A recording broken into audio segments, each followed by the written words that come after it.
Winter arrived ahead of schedule that year. The kind of winter that didn't bother to warn anyone. It crashed into the town with cutting wind and roads sealed in ice. Eli Carter was 14, slight for his age, with thin shoulders and a quiet way of moving that made grown-ups overlook him without meaning to. 3 months had gone by since his mother passed. Still, her voice echoed in his mind, gentle, steady, always reminding him to lift his chin. The house felt wrong without her, hollow, tight with things unsaid. His stepfather, Ron, had once moved through the rooms as if Eli were part of the furniture. Now he noticed everything. Dirt tracked in by the door, a lamp left glowing a minute too long. The scrape of a chair when Eli studied late at the kitchen table. Each tiny slip turned into a warning. Each warning grew sharper than the one before. One evening, Ron filled the doorway to Eli's room, his wide frame swallowing the hall light. His tone was even, too even. He talked about bills piling up, about how a boy should understand his position. Then he offered Eli a decision that wasn't a decision at all.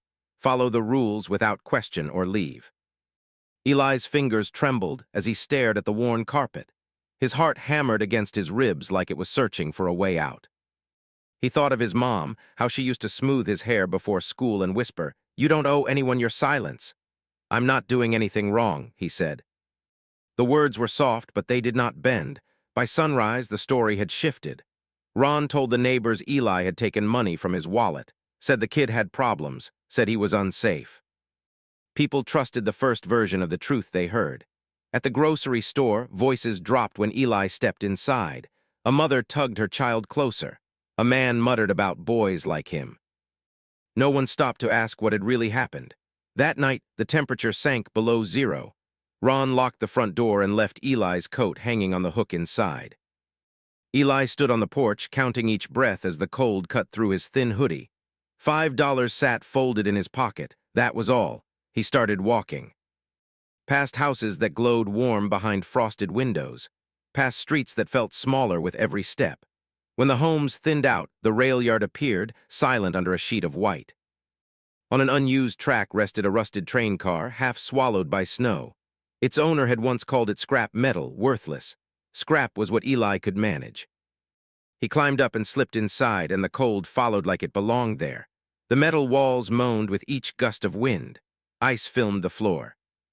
Eli lowered himself by the door and folded inward, pressing his forehead against his knees. For the first time since his mom died, he cried. Not loud, not wild. Just quiet tears he hoped no one would ever hear. When the tears ran out, something steadier took their place, thinking. He ripped strips from an old sack he found in the corner and jammed them into the seams. He paced to keep his blood moving, rubbed his arms until heat flared beneath his skin. Outside, the wind clawed at the train car like it wanted in. Just before dawn, footsteps crunched along the tracks, two men talking, laughing. One said the kid had it coming. Eli didn't breathe until their voices faded. When the sky finally turned a dull gray, he pushed the door open and studied his swollen, reddened hands.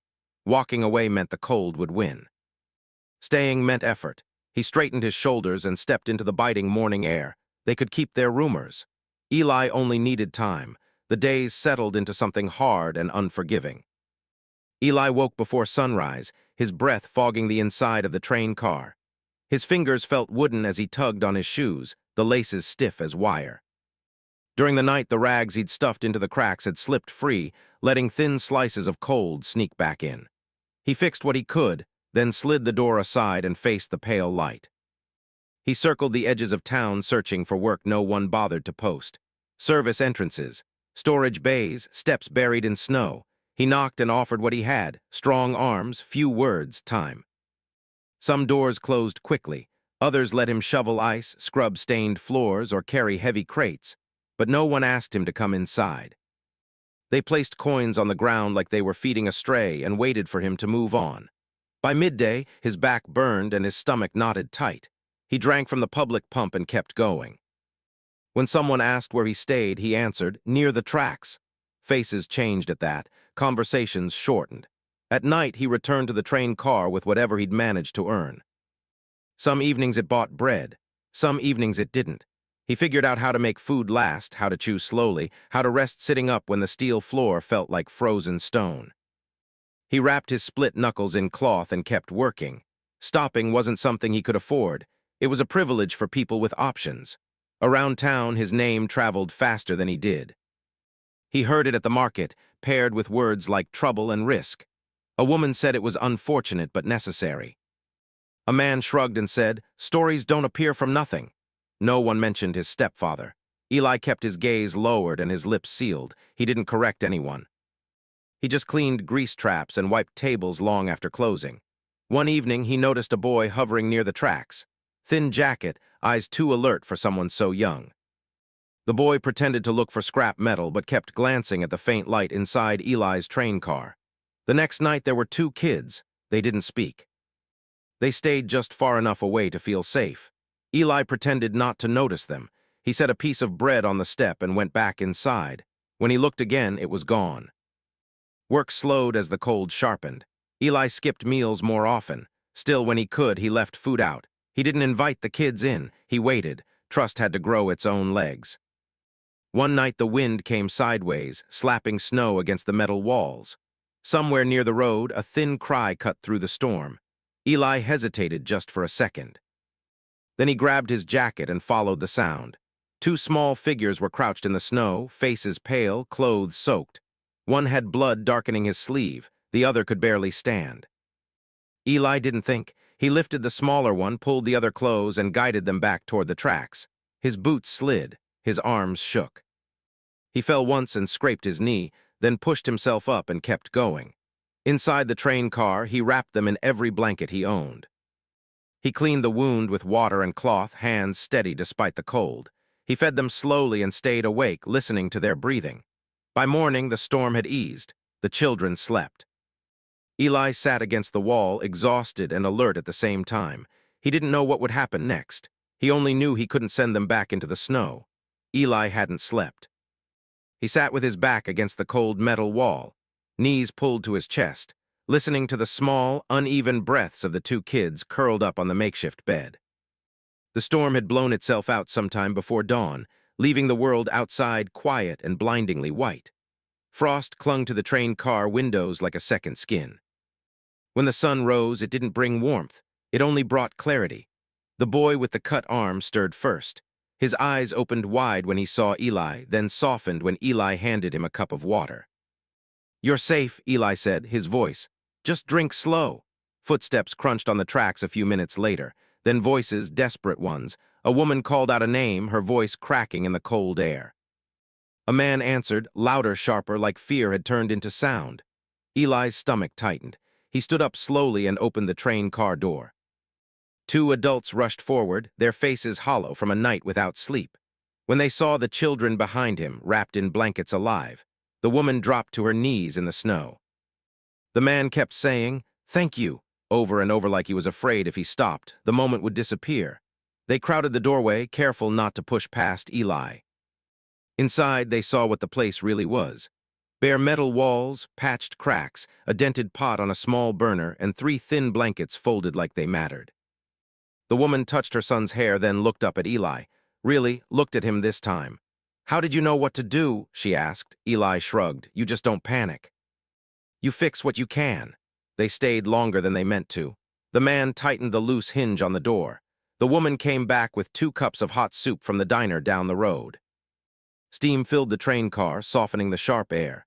For the first time in days, Eli ate without counting bites. Before they left, the man asked, "What's your name?" "Eli, what do you need, Eli?" Eli hesitated, then said, "Work, that's all."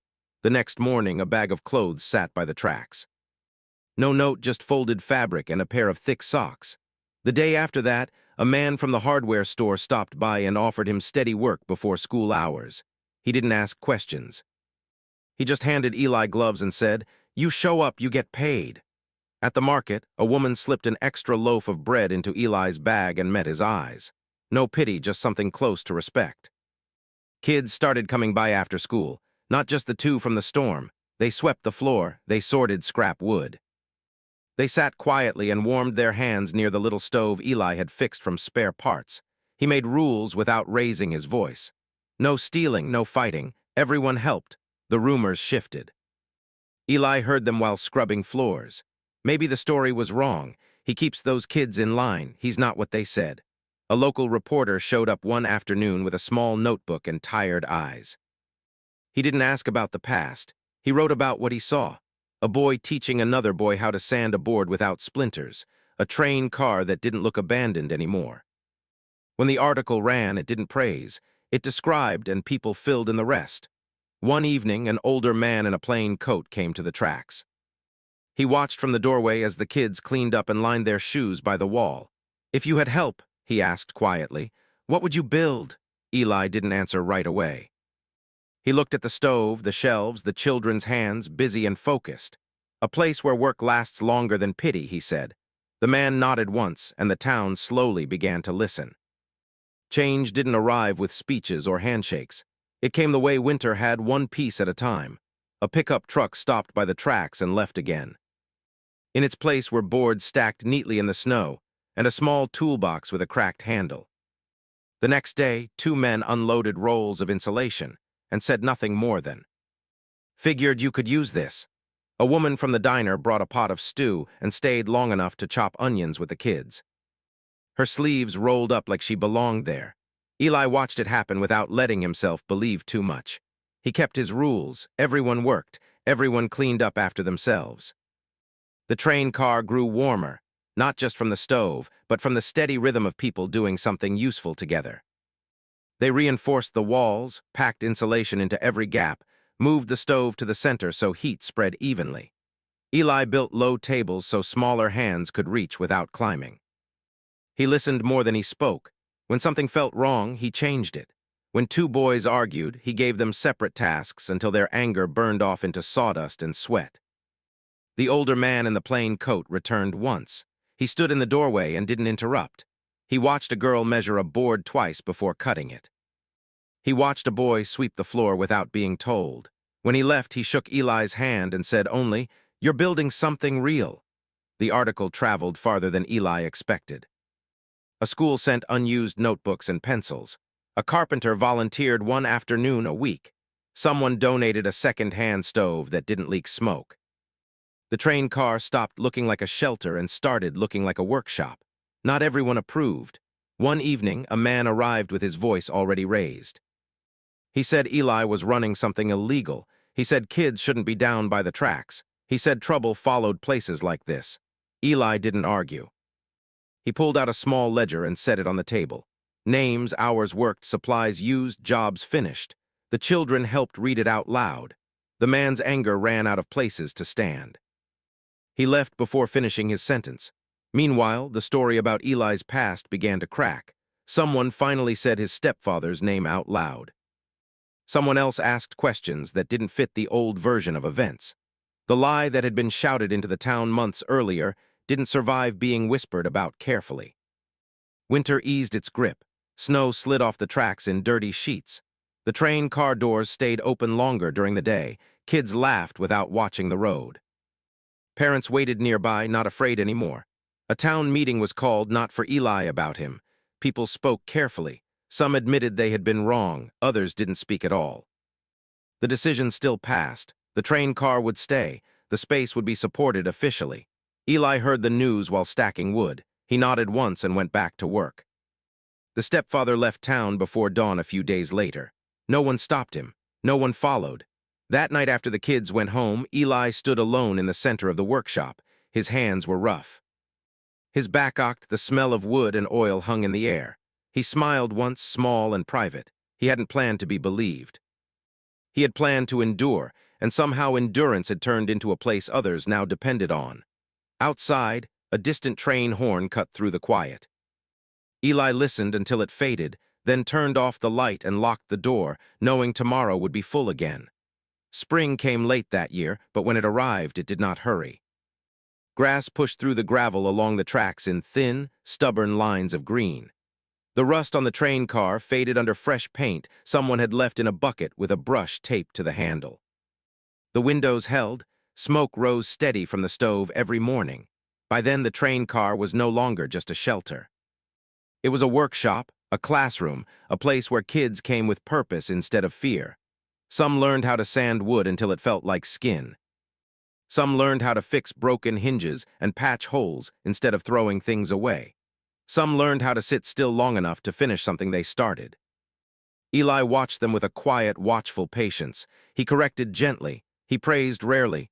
When he did, it meant something. People in town stopped lowering their voices when he passed. They nodded now. Some asked for advice, others asked if their kids could help after school. Eli said yes when he could, no when he had to. Boundaries kept the place alive. He never told his story in full. He didn't need to. The train car spoke for him. So did the children. Clean hands, straight backs, work done right. One afternoon, Eli found an old coat hanging by the door. Someone had repaired the lining with careful stitches. He ran his fingers along the thread and felt a tightness rise in his chest. He didn't fight it. He just stood there a moment longer than usual.